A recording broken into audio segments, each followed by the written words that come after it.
Bom dia, mais uma vez, meus irmãos, aqueles que eu não tive a oportunidade de cumprimentar.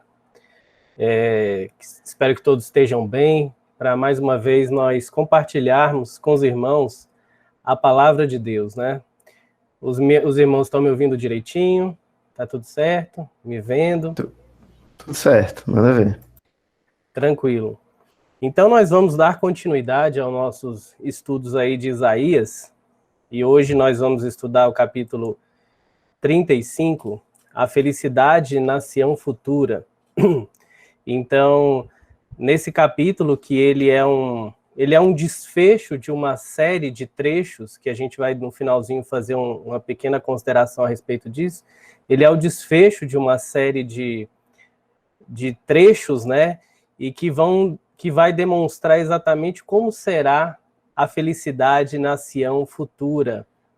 Então, em contraste exatamente com o capítulo 34, que nós vimos uma situação muito complicada, muito desesperadora, de destruição e decadência, nós vamos poder estudar no capítulo 35, um contraste em relação a isso. Então, eu vou colocar aqui para os irmãos, eu vou fazer a leitura. A gente faz uma leitura primeiramente do capítulo na íntegra, para os irmãos terem uma ideia geral, e depois a gente vai fazendo algumas considerações trecho a trecho. Então diz assim no capítulo 35 do livro de Isaías: o deserto e as terras secas se alegrarão, o ermo exultará e florescerá como narciso.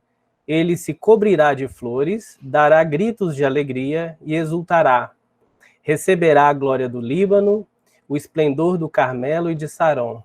Eles verão a glória do Senhor, o esplendor do nosso Deus. Fortaleçam as mãos frouxas e firmem os joelhos vacilantes. Digam aos desalentados de coração: sejam fortes, não tenham medo. Eis aí está o Deus de vocês. A vingança vem, a retribuição de Deus, ele vem para salvar vocês. Então se abrirão os olhos dos cegos e se desimpedirão os ouvidos dos surdos. Os coxos saltarão como as corças e a língua dos mudos cantará. Pois águas arrebentarão no deserto e ribeiros no ermo. A areia escaldante se transformará em lagos e a terra seca em mananciais de água. Desculpe. Onde os chacais costumavam viver, crescerá erva com canas e juncos. E ali haverá uma estrada, um caminho que será chamado de caminho santo. Os impuros não passarão por ele, pois será somente para o povo de Deus. Quem passar por esse caminho, mesmo que seja um tolo, não se perderá.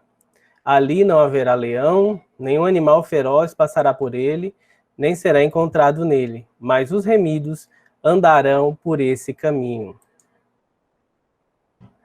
Os resgatados do Senhor voltarão e virão a Sião, com cânticos de júbilo. A alegria eterna coroará a sua cabeça. Ficarão tomados de júbilo e alegria, e deles fugirão a tristeza e o gemido. Então nós vemos aí, como introdução, a gente pode fazer alguns comentários, e o primeiro deles eu já fiz com os irmãos, que é um chamado por alguns autores, alguns comentaristas, um contraste brilhante que existe entre o capítulo 34 e o capítulo 35. Então, no capítulo 34, nós vimos que Edom era uma região exuberante, muito bonita, e ela acaba por se converter num deserto, se transforma num deserto. E aqui nós vemos um deserto, uma região árida, se transformando num jardim.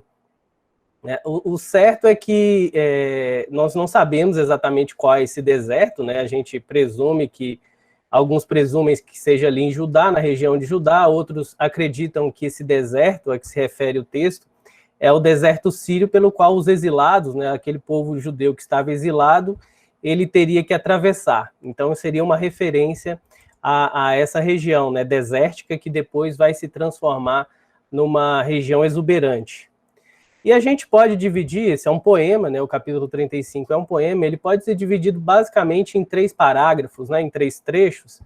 E o primeiro, que vai dos versículos 1 a 4, que a gente já leu, ele é introdutório e ele traz essa ideia de promessa de florescimento do deserto, e também ele oferece um estímulo àqueles que estão desfalecidos, àqueles que estão desamparados, tristes, aquele que está desalentado, aquele coração que realmente precisa e carece da presença de Deus. Então, nos versículos 1 a 4, a gente vê um pouco disso. Nos versículos de 5 a 7, eles começam a elaborar a questão, uma promessa de salvação, de declaração de salvação para esse povo. E ele usa duas figuras, basicamente, né? Enfermidades, especialmente enfermidades físicas sendo curadas, e a água brotando do deserto, os rios, lagos, brotando numa região desértica. Então, a gente vê esse contraste como já um vislumbre de uma salvação que virá, né? E, por fim, nos versículos de 8 a 10, nós vamos ver a questão de uma estrada, né? Se fala num caminho dos santos. Então, aquele povo resgatado por meio desse caminho vai ter acesso a Deus. E dessa forma, a gente começa a ver uma transformação, uma redenção, uma restauração que vai do macro, ou seja, do sentido geral, em que nós podemos ver a natureza sendo transformada, até o micro, que é essa restauração, essa redenção do homem. Então, nós temos um foco que vai do geral para o particular, né? E essa promessa e esse foco particular é uma comunhão eterna, uma comunhão perene de Deus com Sião, né? Esse é o enfoque mais particular. E aí,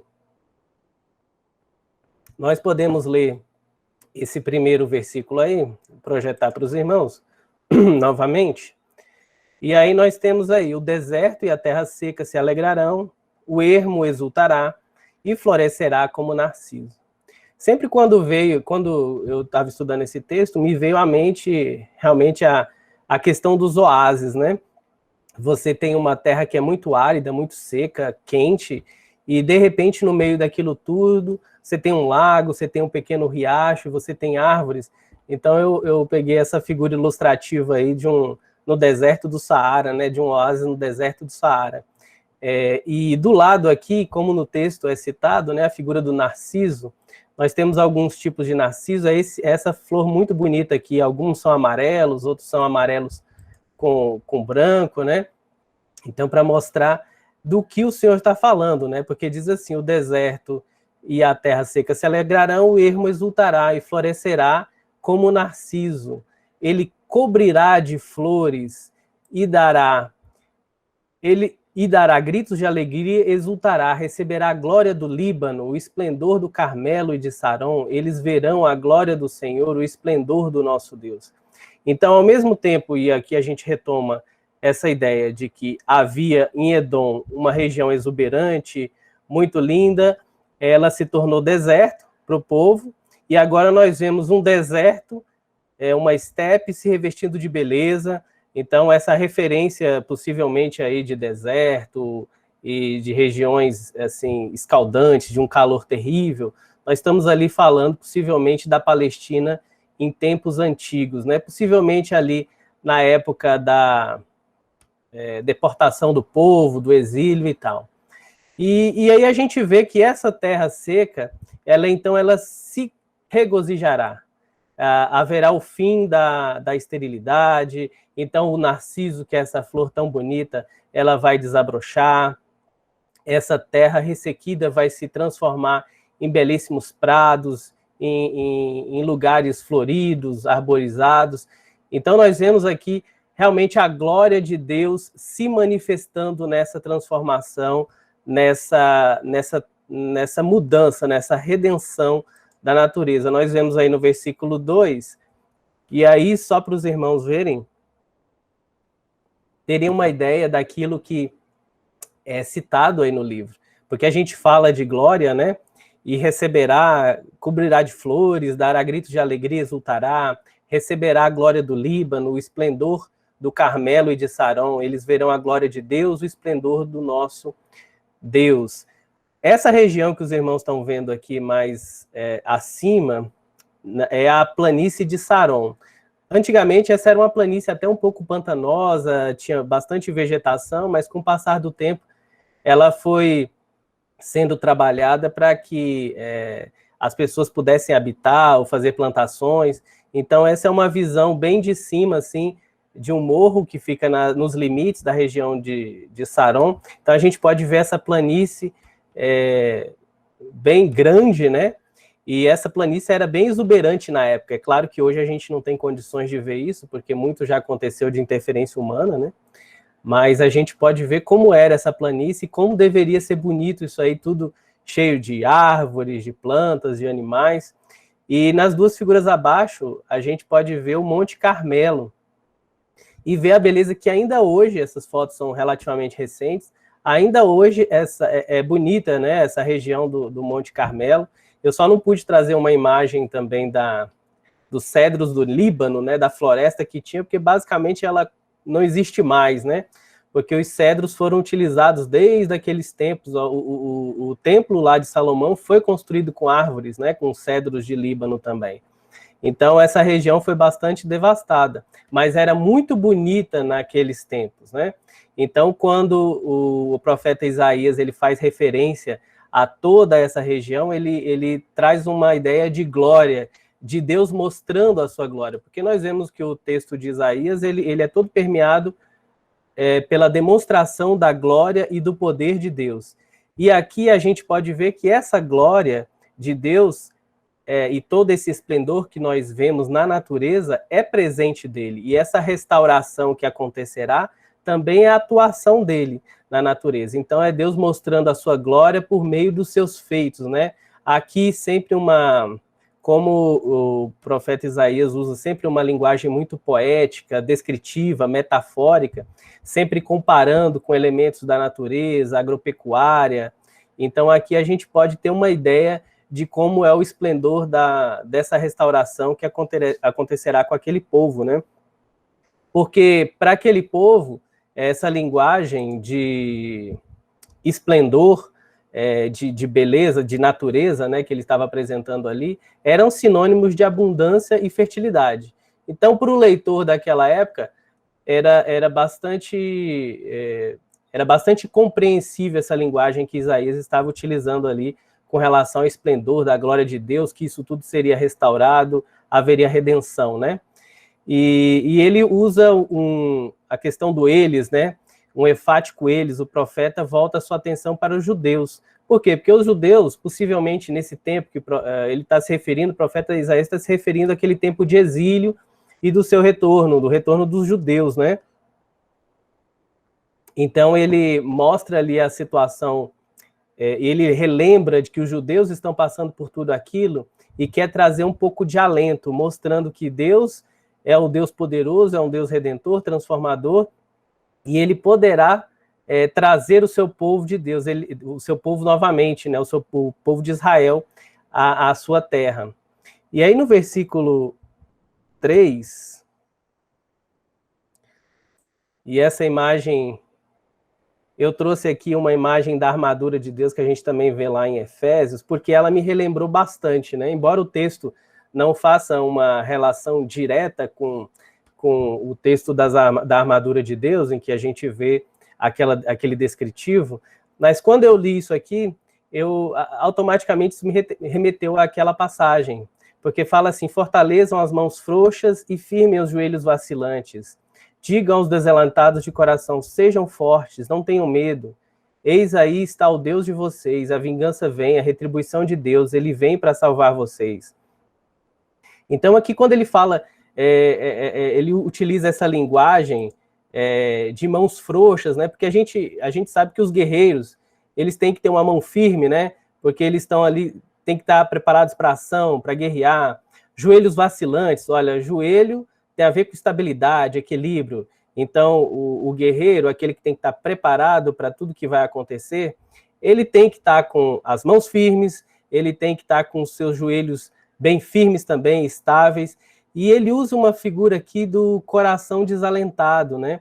O coração triste. Ou seja, o guerreiro, aquele que estaria, o povo de Israel ali, né, o povo judeu, ele estava com o seu coração triste, ou seja, estava sem convicção.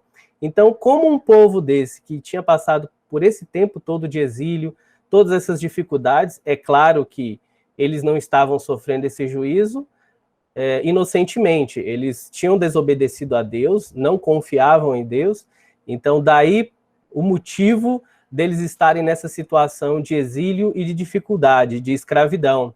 Mas Deus tem misericórdia deles, exatamente esse é o contraste desse capítulo com o outro, o 34, em que Deus vai ser o restaurador de todas as coisas. Então, esse versículo dá um estímulo, né? Eis aí está o Deus de vocês, a vingança vem, a retribuição de Deus, ele vem para salvar vocês. Então, este povo que estava ali com as mãos frouxas, os joelhos vacilantes, o seu coração desalentado, teriam novamente mãos firmes e fortes, estabilidade para estar ali firme fazendo aquilo que era necessário, o seu coração cheio de esperança, né, nesse retorno à terra prometida. Então essa foi uma palavra de estímulo que Deus deu por meio do profeta Isaías, dizendo que ele iria corrigir essa situação. Ele utilizaria a balança da justiça para corrigir e ele mesmo seria o vingador. Ele agora traria juízo também sobre esse povo opressor. Então, por isso que me remeteu aí às armaduras, né? O cristão, ele também tem que estar preparado com toda essa situação, né? O escudo da fé, a espada, a couraça, o capacete. Ou seja, tem que estar firme e confiante que Deus vai estar ao seu lado, vai estar protegendo e conduzindo os seus passos. No versículo 5,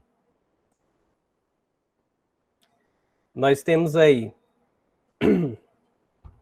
então se abrirão os olhos dos cegos e se desimpedirão os ouvidos dos surdos, os coxos saltarão como as corças, e a língua dos mudos cantará, pois águas arrebentarão no deserto e ribeiros no ermo. Irmãos, esse trecho também me remeteu a todos aqueles milagres que Jesus fazia, de cura de cegos, de coxos, surdos mudos, né? Tudo isso é uma linguagem que me remete exatamente a uma linguagem neotestamentária dos milagres de Jesus. Embora aqui nenhum dos comentaristas também tenha feito diretamente essa alusão, mas enquanto eu estudava, eu me lembrei disso, né? Então, eu compartilho aqui dos irmãos, porque realmente me fez lembrar. Por quê? Porque aqui é a hora de redenção, né? E quando o profeta utiliza aqui uma linguagem de cura de defeitos físicos, talvez essa cura também esteja remetendo a um sentido espiritual, de cura espiritual, né? Então, a cura das questões físicas, né, essa transformação, essa mudança de tudo isso, e aí a gente vê também a questão da mudança dos desertos, as águas arrebentarão no deserto, os ribeiros no ermo. Isso tudo traz uma linguagem de mudança e de transformação. E vejam só, quando ele utiliza olhos dos cegos, ouvidos dos surdos, os coxos saltarão, a língua dos mudos cantará, então ele faz um trabalho aí de paralelismo. Então ele fala de olhos ouvidos, que são faculdades da recepção, e fala de duas faculdades de ação, né, de capacidade de fazer alguma coisa, saltar e cantar. Então, aquele que estava totalmente debilitado, ele agora é totalmente restaurado. Isso dá uma ideia de totalidade, de integridade, de Deus transformando e redimindo o seu povo de uma maneira completa. Então, a gente vê, em primeiro lugar, a questão física, possivelmente trazendo a uma mudança espiritual, representando uma transformação espiritual do povo. E quando ele detalha essa transformação de cada um dos sentidos, de cada uma das capacidades da nossa natureza humana, ele remete a uma totalidade da redenção, um retorno àquilo que nós deixamos de ter, né, com a nossa natureza pecaminosa.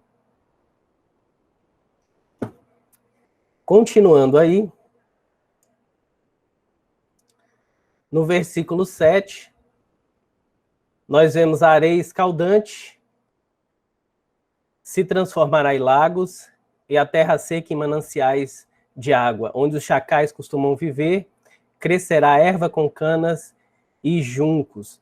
Essa linguagem também de desertos, né, eu trouxe aí algumas figuras, isso aí são as margens do Rio Nilo, né, essa figura eu acredito que esteja à esquerda, né, de vocês, ou à direita, não sei, são os juncos, né, que estão no meio do rio.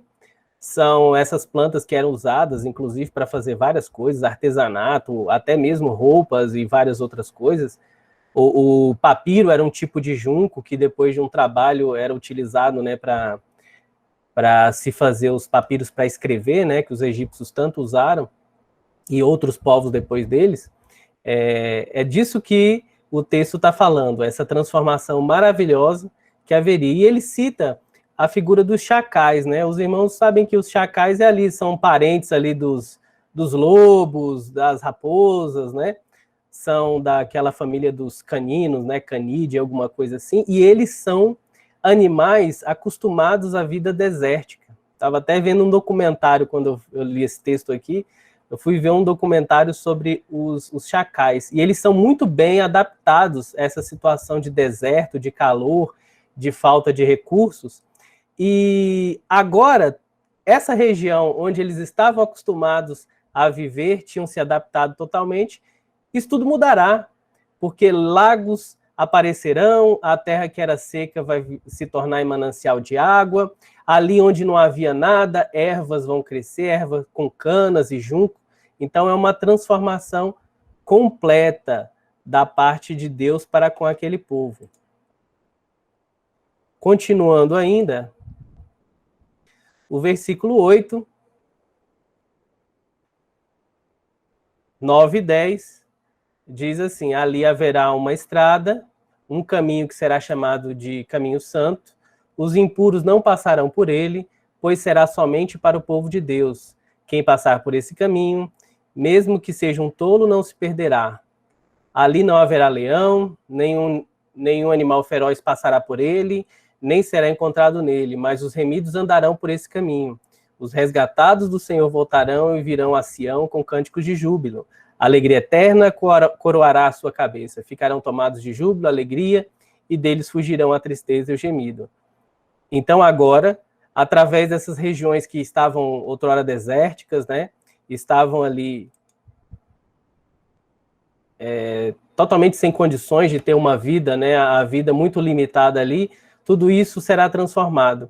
E o texto nos fala que ali será criado um caminho dos santos. Possivelmente é uma referência a esse caminho que os judeus fariam por meio dessa região desértica, né, com Deus ali conduzindo os seus passos de volta a Jerusalém. Então essa santa, e essa referência de santa também aí, é porque agora que o povo de Israel, os hebreus, passaram por tantas dificuldades, eles entenderiam qual era a vontade de Deus, entenderiam a grandeza de Deus, entenderiam em quem eles poderiam confiar, e agora eles estão santificados, eles passam a ser uma nação santa, purificada, né, uma nação eleita que estaria de volta ao seu lar. E muito interessante que fala que nenhum louco tropeçará, né? Em algumas versões, nenhum tolo tropeçará. E isso pode ser entendido de duas formas, né? De uma maneira, de um primeiro jeito, a gente poderia considerar que essa estrada que seria pavimentada ali, esse caminho santo, seria tão suave e tão bem feito que, por mais simplória que fosse a pessoa, por mais tola que ela fosse, essa pessoa conseguiria trilhar esses caminhos santos, esse caminho de volta a Sião, né? Em outro lado, né, a gente também poderia ter uma ideia, né, de significado, porque louco ou tolo tem esse entendimento de simplório, né? Seria uma pessoa que é moralmente perversa, alguém que está intencionalmente se opondo à vontade de Deus, que está longe dos caminhos de Deus. Então, talvez uma tradução que a gente pudesse, um sentido que a gente pudesse trazer esse texto seria: o impuro não percorrerá o caminho, é um caminho possuído pelos justos. Os loucos ou os tolos não tropeçarão nele. Então, esse é um caminho destinado àqueles que são justos, àqueles que entenderam a vontade de Deus. E, continuando, esse caminho vai ser tão tranquilo que, imaginem, uma região como essa, que passou por uma transformação tão grande e que ela agora é tão fértil, tão cheio de vida, tão cheio da glória de Deus, era esperado que ali tivesse toda espécie de animais, né? Inclusive animais ferozes. E o versículo 9 nos diz, ao contrário do que acontece no versículo 34, que diz que os animais tomariam os lugares das pessoas, né? Aqui não. Esse texto nos diz que não haverá leão, não haverá nenhum animal feroz que possa, de alguma forma, passar por esse caminho ou trazer algum risco para as pessoas que estão ali. Ele é um caminho tão santo, tão bem pavimentado, que mesmo tendo essa natureza tão exuberante e tão fértil, que era se esperado de ter uma vida selvagem assim, mas ele não terá, porque Deus abrirá esse caminho e ele será tão bem pavimentado que eles não terão esse problema. Então, nós vemos aqui que aqueles que o Senhor remiu e resgatou desse exílio, eles vão voltar para Jerusalém, vão voltar para Sião, sem encontrar nenhum tipo de percalço. E eles vão voltar alegres, né? Aqui diz que os resgatados do Senhor voltarão e virão a Sião com cânticos de júbilo. A alegria eterna coroará a sua cabeça. Então, esses povos, além de ter uma passagem segura de volta, desculpem, eles estarão firmes, porque eles foram resgatados e redimidos. Isso é uma linguagem muito comum ali no Velho Testamento, quando fala em remir e resgatar. Então, o Senhor, ele não é só aquele Senhor redentor, aquele que tira. O Senhor dos Exércitos não é só aquele que abre os caminhos, mas ele também redime pecados. Ele perdoa pecados. Então, aquele povo de Israel, quando voltar para a sua terra, além de voltar porque esse Senhor dos Exércitos abriu as portas e preparou o caminho para esse retorno, ele também voltará, como o texto nos diz, de uma maneira diferente, com os seus pecados perdoados e a sua mente renovada. Exatamente porque Deus proporcionou essa transformação por meio desse juízo, né? Ele utilizou povos para que esses povos fossem instrumentos de ensino, né, àquele povo dele que estava tão longe da vontade dele. E nós podemos aqui tirar, no final, né, desse contexto do versículo 10 e desse trecho aqui de até 35, algumas considerações. Que é o seguinte, nós temos nos capítulos, e aqui eu vou fazer um retorno, uma espécie de resumo, para que a gente possa entender de onde nós viemos e para onde nós vamos nos textos de Isaías, né? Nós vimos que nos capítulos de 7 a 12 de Isaías, a ideia era formular uma pergunta. Deus é verdadeiramente o soberano sobre as nações? Ele pode livrar esse povo de um povo como os assírios, de um povo de povos como os babilônicos, ou ele é apenas mais um entre os deuses, né, que está esperando ser devorado por um Deus maior? E aqui vem aquela linguagem lá do Êxodo, né? Lembra da vara lá de Moisés, de Arão, né, que Moisés utilizava, em que a cobra engoliu uma outra cobra? Existe um entendimento, que isso até um dia, se a gente puder estudar um pouquinho sobre isso, da linguagem, que quando você tinha um Deus mais poderoso, o Deus mais poderoso engolia o Deus menos poderoso. Então, por isso que possivelmente lá, quando Deus fez aqueles milagres no Êxodo da serpente, da vara se transformando numa serpente, e ela engolindo as outras serpentes, aquilo era para mostrar que ele era o Deus todo-poderoso, ele era o Deus maior de todos, e ele poderia engolir e destruir os outros povos. Então, aqui, quando a gente, o comentarista coloca essa pergunta aqui, é bem, bem oportuna, porque ele é só um Deus esperando um Deus maior devorar, né? Mas não, na verdade, ele é o Deus que destrói todos os deuses, porque, na verdade, não há outro Deus senão aquele Deus. Então, em suma, né, se a gente puder fazer um resumo do 7 a 12, ele sim é um Deus confiável, ele é o Deus poderoso, ele é que controla todas as coisas. Já nos capítulos de 13 a 35 que nós estamos estudando agora, a gente busca responder alguns questionamentos.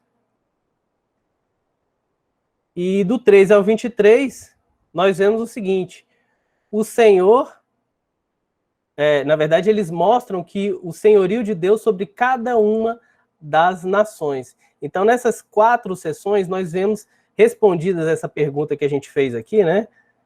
Que foi essa. Deus é de fato confiável? E aí, esses trechos que nós estudamos já, 13 a 23, ele mostra que Deus é confiável sim, porque ele tem o seu senhorio sobre cada uma das nações. No de 24, capítulos de 24 a 27, ele realmente demonstra que Deus não é meramente um Deus que reage àquelas situações que estão acontecendo com as nações. Ele é um Deus que atua. Ele é um Deus atuante, ele é um Deus soberano, e ele está ali fazendo a sua vontade com o povo. Em Isaías, de 28 a 33, nós vemos a superioridade do conselho de Deus, ou seja, da sabedoria de Deus, sobre todos os príncipes, sobre os líderes do povo. Enquanto eles confiavam no conselho dos seus líderes, ou até mesmo em nações como a nação egípcia, que era ali vizinha, Deus está demonstrando que ele é superior a tudo isso, e que eles deveriam confiar nele. E por fim, nesse versículo, nos capítulos de 34 a 35, nós vemos 2 situações. No 34, os irmãos puderam ver a destruição do povo, motivada pela sua desobediência, e aqui o seu renascimento, a sua transformação, a sua redenção. E é interessante que o capítulo 35 termina, esses 2 capítulos terminam exatamente no mesmo ponto que os capítulos 11 e 12, com a promessa que Deus pode e ele quer redimir. É da vontade dele redimir o seu povo. Então, de fato, ele é um Deus em que nós podemos confiar, ele é um Deus atuante sobre a história, e ele faz tudo conforme o seu próprio conselho. Ele não toma conselho com nenhum outro, né? Então, são essas as considerações que eu gostaria de deixar para os irmãos, né, com relação a esse texto que nós tivemos. E a partir do 36 ao 39, nós vamos ver mais uma vez essa fidedignidade de Deus para com seu povo. Nós vamos ver que Deus, ele realmente continua sendo confiável, continua dando provas disso, provas de que ele está no senhorio de tudo, certo? É o que nós vamos ver aí do 36 ao 39. Então, só deixar aqui com os irmãos, esse aqui são as nossas referências, né? Os irmãos, se quiserem, também vão poder acompanhar. São esses livros que eu utilizo aqui para ajudar na elaboração dos nossos estudos, né? Temos alguma pergunta, algum comentário? Eu nem pude ver aqui se tinha a mãozinha levantada e tudo, mas estamos aí. Se os irmãos quiserem fazer algum comentário, algum questionamento que eu possa ajudar. Muito bom, Davi. Eu acho até que você podia estudar escatologia para ensinar para a gente com tanta clareza. Assim. Seria ótimo. Obrigado. Escatologia é um negócio que tem uns 2 anos que eu até tinha preparado um estudo. É interessante você citar esse negócio de escatologia, porque tem uns 2 anos que eu estava começando a preparar, que eu queria fazer um estudo com a igreja sobre isso, né? Pode ser que futuramente, se tiver oportunidade, a gente possa fazer alguma coisa nesse sentido aí, né? Olha aí, pastor. Maravilha, amém. Estou dizendo amém aqui, que venha. Os irmãos, que capítulo extraordinário esse capítulo, né? Que coisa maravilhosa. Sim. No capítulo, a gente lembra até de músicas que ouvimos. A irmã Davi até sola uma música, e ele vem para te salvar, né? Não há nada a temer. Como é que é? Ele vem para te salvar, é isso mesmo. Ademar de Campos, né? Põe ela para solar aí, Davi, que ela levantou a mão aí, ó. Eu acho bastante... Tem algumas linguagens que são muito gráficas, né? Quando eu vi esse texto, ele é todo gráfico, né? Ele é todo descritivo, ele é metafórico, então a gente tem condições de ver e fazer paralelos, né?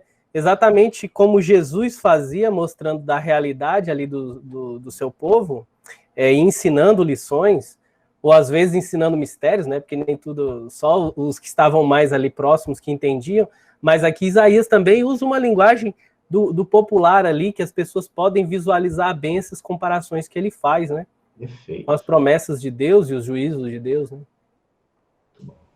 Achei interessante essa parte. Tá dando de escutar aí? Sim. Eu tô ouvindo baixinho, velho. Tá legal aí? Dá para ouvir, Davi, pode falar.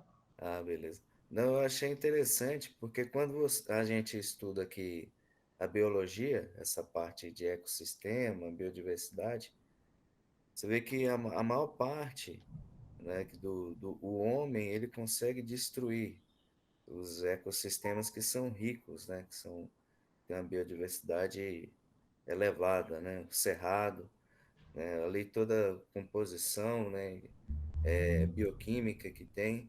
Então, o homem ele tem essa capacidade de destruir. E para você restabelecer aquele ecossistema, é necessário muita energia, né, para poder voltar. E esse capítulo, né, o 34, 35, ele trouxe isso, que o 34, o homem foi lá e destruiu tudo, né? Em 35, quem restabeleceu, quem trouxe essa energia foi Deus, não Muito é? bom. Então, assim, a gente vê que Deus é que tem essa capacidade, esse poder de restabelecer, de redimir, né, de fazer com que os coxos andem, com que os mudos, né, falem, com que os cegos enxerguem, né? Eu vi também aí muito Cristo, né, a pessoa de Cristo, né, cristocêntrica.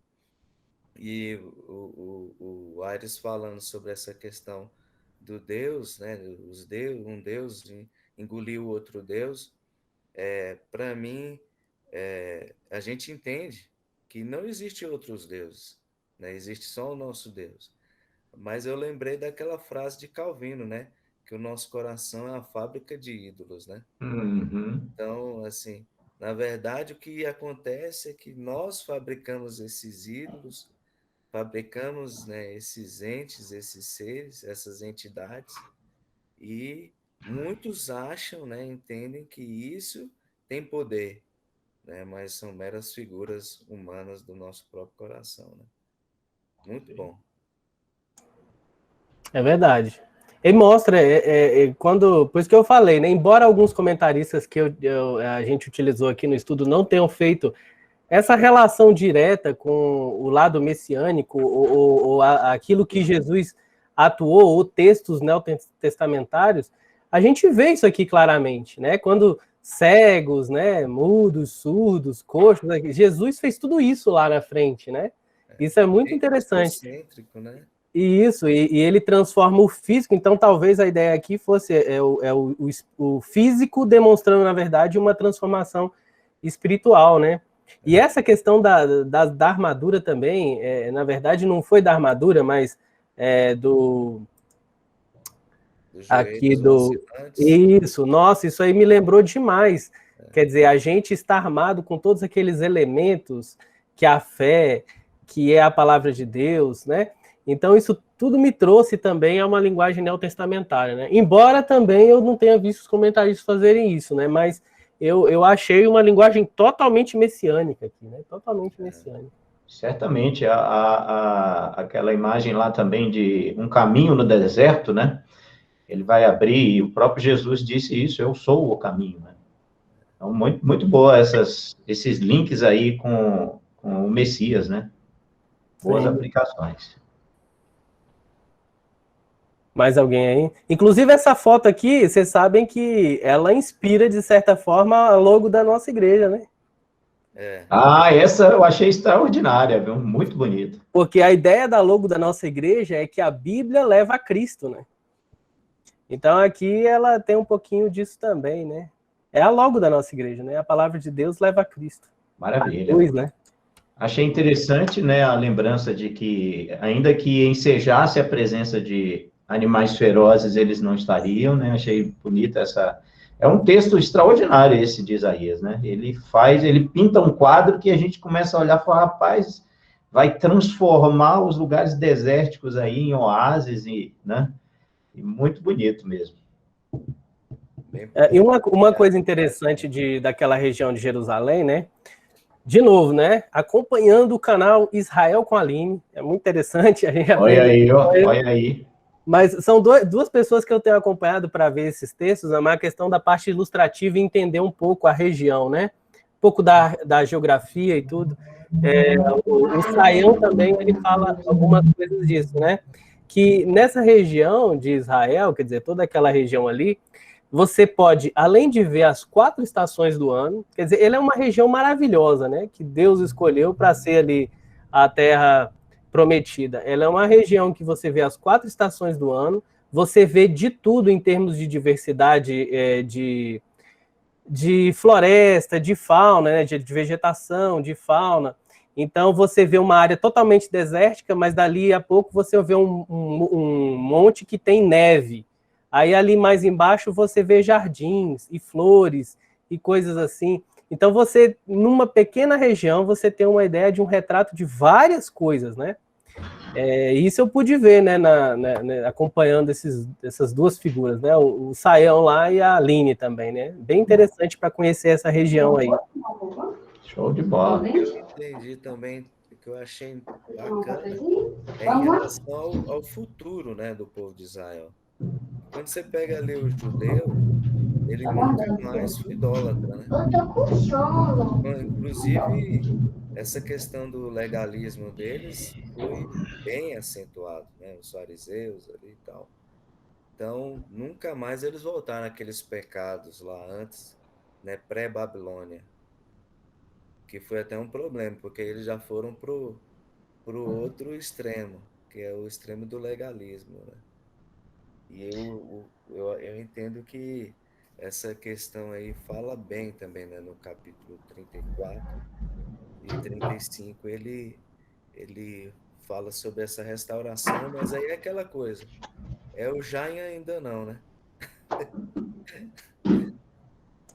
E você citou uma coisa muito interessante, que é essa questão dos judeus não entenderem, né? Porque, veja, nós que somos cristãos aqui, quando nós tivemos acesso a esse capítulo aqui, a gente está fazendo uma leitura e uma rápida meditação sobre ele, né?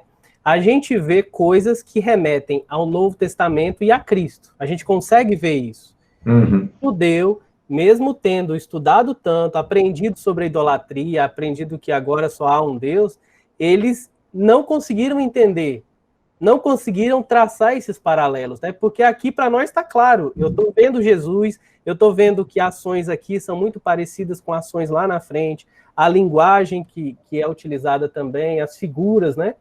E eles não conseguiram ver isso. Embora eles tenham resolvido o problema da idolatria, eles não conseguem enxergar. Uhum. É isso aí, eu estava lendo Marcos essa semana, e ele estava falando aquela parte de Tiago e João, que Tiago e João, né, os filhos do trovão, pedem a Cristo para sentar uma à direita e outra à esquerda. Quer dizer, eles tinham visto os milagres de Cristo, multiplicação de pães, né, Jesus andando sobre as águas, né, conversado com Cristo, e ainda não entendia a missão de Cristo. Não entendia ainda quem era Cristo. Os caras estavam lá do lado dele. Então, assim, realmente tem que ser o Espírito Santo iluminando nossas mentes, porque senão a gente não enxerga, não. A gente vai, aí tem esses, como diz aí, as mãos são frouxas, né? E os joelhos vacilantes. É verdade, é verdade. Mas é difícil quando a gente está vivendo a história, né? Porque eles estavam lá vivendo a história. E hoje também a gente vive essa história. A gente pode falar assim, como as pessoas não conseguem entender que Deus existe? Eu fico até pensando em outras religiões, como é que eles se enganam tanto em outras religiões, né? Se está tão claro. Então, quando a gente está vivendo um momento, a história, eu acho que fica mais difícil da gente entender, né? A gente olhando agora fica fácil de a gente falar, poxa, mas estava tão claro para eles não entenderam. Entende?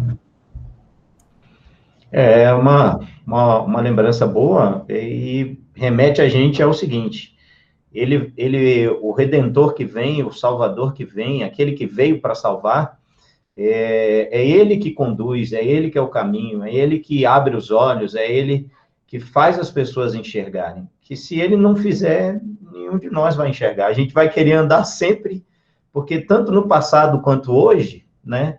Estava claro para eles, porque no caso de Jesus encarnado, está lá, diante deles o Messias, mas eles não entendem. Hoje a gente olha e fala, dá para entender tudo lá, a luz do novo a gente enxerga lá o antigo, está tudo jóia, mas tem muita gente que ainda não entendeu, né? Então é a revelação mesmo de Deus, né? Que vem pela palavra, que vem pelo Espírito. E uma coisa bonita aí, né? Então, se ele já veio para salvar, vamos fortalecer as mãos frouxas e os joelhos vacilantes. Tá todo mundo orando de joelho aí? Ouvi um amém, todo mundo levantou a mão. Essa foi uma ironia pastoral, desculpa. Glória.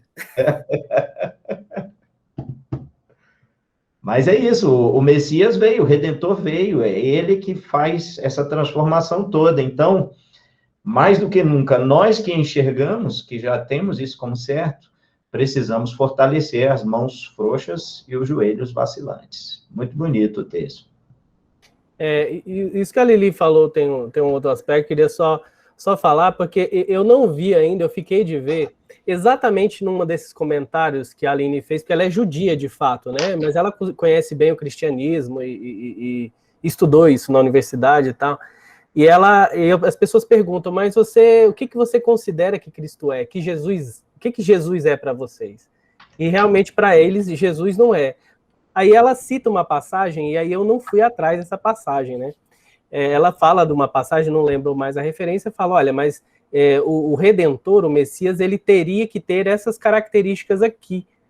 Eu falei, mas que características são essas? Porque Jesus cumpriu tudo, fez milagres e tal. É claro que ele não veio ali como um guerreiro, um grande líder militar e tudo, mas tem umas características de uma passagem que ela citou lá, que fala, olha, como a gente não conseguiu ver em Cristo essas características, então a gente não pode considerá-lo o nosso Messias. Então, eu não sei se tem alguém de cor aí que sabe a passagem, essa referência, senão eu posso depois até procurar para a gente ver, porque é por causa disso, ela falou, olha, é por causa disso que a gente não consegue enxergar Cristo como o Messias. Só que tudo que eu vejo no Velho Testamento, ele aponta e mostra. É claro que é o Espírito Santo que vai convencer o homem do pecado, da justiça e do juízo. Mas está ali, né? Ó, as características são essas. E ela disse, não, lá não está claro para nós que é, né? Então, eu já até ouvi uns judeus aí, né, explicando e tal, e realmente eu ainda não consegui entender como eles não enxergam isso. Né? Alguns rabis, né, rabinos. Cuidado com os rabis e rabinos, hein?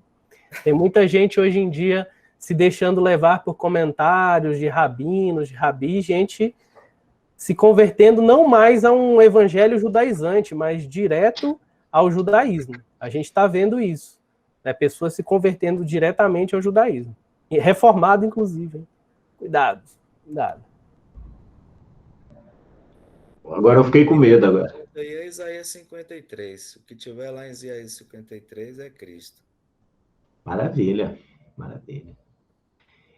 A gente esbarra nessa questão do ser humano sempre buscando sua própria resposta, sua própria redenção, sua própria remissão, e ele nunca vai encontrar. Todos nós, é a profecia de Isaías, né? Andamos desgarrados como ovelhas, cada um seguindo o seu próprio caminho, na minha versão, no rumo do seu próprio nariz, né? E não vai encontrar nunca. Se o Senhor não revelar, se o Espírito não vier, se ele não convencer, nenhum de nós vai dar a mão à palmatória para ele bater, não. Agora, o que é bonito aí é isso, é que, tendo ele já vindo, e a nós ter sido dada esta compreensão pela misericórdia e graça dele, então as mãos frouxas e os joelhos vacilantes têm que se firmar na proclamação do evangelho, na perseverança dessa fé, né? Essa é o desafio nosso, né? Isso aí é interessante. Até lá no primeiro versículo de Isaías 53, ele fala o quê? Quem creu em nossa pregação e a quem se revelou o braço do Senhor.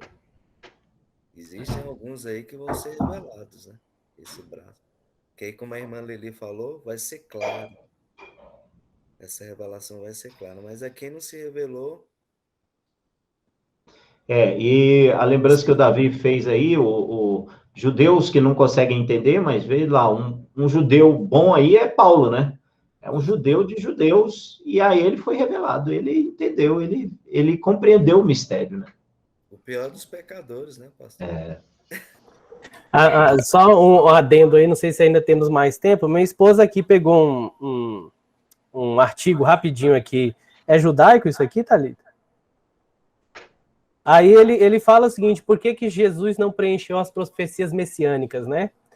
Só que ele faz referência aos livros em hebraico, e aí eu não sei hebraico ainda, para saber o nome, né? Mas aqui, o que o Messias deveria atingir? A Torá diz que ele deveria construir o terceiro templo, levará todos os judeus de volta à terra de Israel, então com isso ele vai introduzir a paz mundial, terminará com ódio, opressão, sofrimento, doença, divulgará o conhecimento universal sobre o Deus de Israel, unificando toda a raça humana como uma só, como está escrito, né? Deus reinará sobre o mundo, naquele dia Deus será um e o seu nome será um. Então, como ele não preencheu, segundo esse artigo aqui, tá, gente? Chabad, é um artigo israelita, né? Chabad, eu conheço esse site.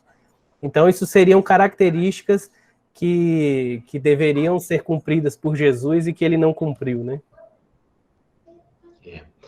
É isso aí, a Escritura fala isso. Veio para o que era seu, mas os seus não o conheceram, não o receberam. E, na verdade, anunciar o terceiro templo, ele foi anunciar era a destruição daquele templo lá, né? Ele falou, podem destruir, ele falou que não ficaria pedra sobre pedra, e depois falou, destruam este templo e eu reconstruirei em 3 dias. Em 3 dias. É verdade. É um mistério abençoado, né? Pastor, Sim, irmã Jéssica. eu acho que, assim, a gente, quando quer defender uma coisa, a gente fica procurando subterfúgios para justificar aquilo que a gente quer defender, né?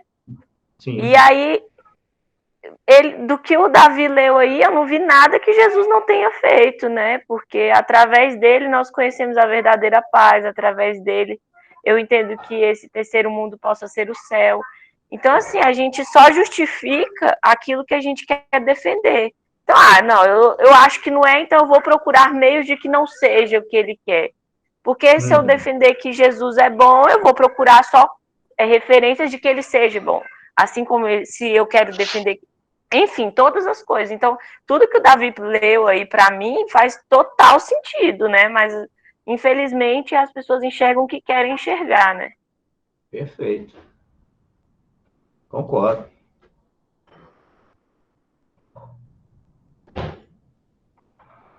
Muito bem, minha gente. Que aula, hein? Que maravilha. Pegamos aí contextos geográficos, pegamos links do Antigo Testamento e vimos o que a Escritura diz, que quando Jesus manda examinarmos, porque elas testificam dele, então apontando tudo para Cristo, né? E isso é muito bom, que a gente tenha essas compreensões, percepções, aprendizados, mas eu volto a reforçar a ideia de que, tendo ele já vindo, vamos fortalecer as mãos vacilantes e os joelhos, as mãos frouxas e os joelhos vacilantes. E pela fisionomia de vocês, eu vejo que os joelhos estão firmes. Ouvi um amém? Ouvi. A irmã Laura falou amém ali do lado. Glória a Deus, amém. Muito bem, meus irmãos. Prossigamos, então, aprendendo do Senhor. Davi, obrigado por essa palavra.